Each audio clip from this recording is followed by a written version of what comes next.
You can support me by following my channel. Lamborghini CEOs plan to dominate the electric future, super hybrids and a GT car.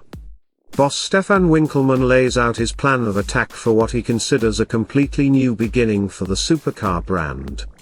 This is going to be the biggest challenge since the beginning of the company. Lamborghini boss Stefan Winkelmann knows a thing or two about challenges. He was at Lambo in 2009 when the global financial crisis hit, and sales of expensive supercars tanked. A few years later he had to convince the aficionados a Lamborghini SUV built using Porsche and Audi parts would be a good thing, and it wouldn't corrupt a brand famous for building some of the fastest, most extreme cars ever made. Now he lays out his plan of attack for future-proofing the iconic brand. Existential threat. So what now could be more of an existential threat to Lamborghini than either of those ructions? Winkelmann doesn't hesitate. Electrification, he says, and the acceptance of electrification. I strongly believe that what we have done in the past was evolutionary. Now it's really a cut and a new beginning. Ironically, Lamborghini is in great shape, perhaps in the best shape it's ever been. Sales are rapidly rebounding to record levels after the COVID-induced slump of the past 2 years. Thanks to years of investment by Volkswagen Group, the factory at Sant'Agata Bolognese is a state-of-the-art facility making cars that are better engineered, more reliable, and built to higher quality levels than any other Lamborghinis in the marque's history. There's money to spend on new products. Lamborghini, which went bankrupt in the late 70s and struggled through the 80s and 90s, is positioned better than ever to determine its own destiny. The problem is, determining Lamborghini's destiny isn't as straightforward as it used to be.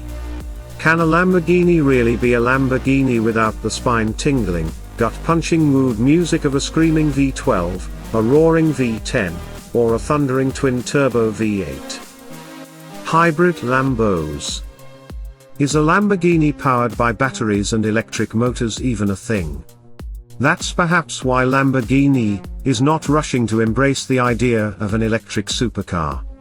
The feedback Winkelmann is getting from customers says they're simply not interested. The Aventador and Huracan are being replaced, in 2023 and 2024, respectively, with new cars that will have hybrid powertrains, more evolutionary than revolutionary. The Urus SUV, Lamborghini's cash cow, will get a heavy facelift in 2024, along with a hybrid powertrain. All-electric GT car. The big step change comes in 2028, when Lamborghini will launch its first ever fully electric vehicle. It will be in addition to the range, sitting alongside the Aventador and Huracan replacements and the revised Urus. And it won't be a supercar.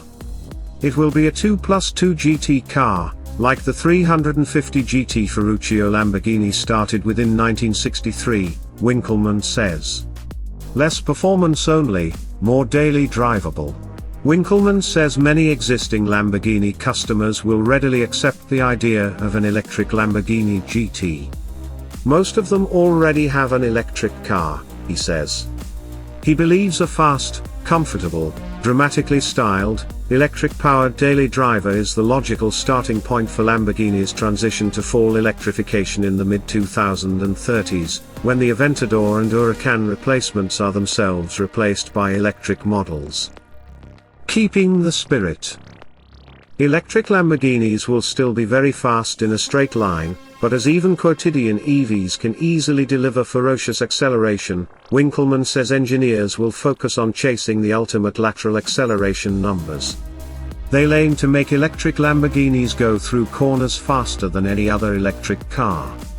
Lamborghini has experience making big, heavy machines feel remarkably talented in the twisty bits. This is one of the things which has worked out very well with the Urus, he says. Nobody believed the Urus would have been so easy, and so Lambo-like in the corners. Winkelmann says he's confident Lamborghini can make electric vehicles that look like Lamborghinis and perform like Lamborghinis. But they won't, he acknowledges, sound like Lamborghinis.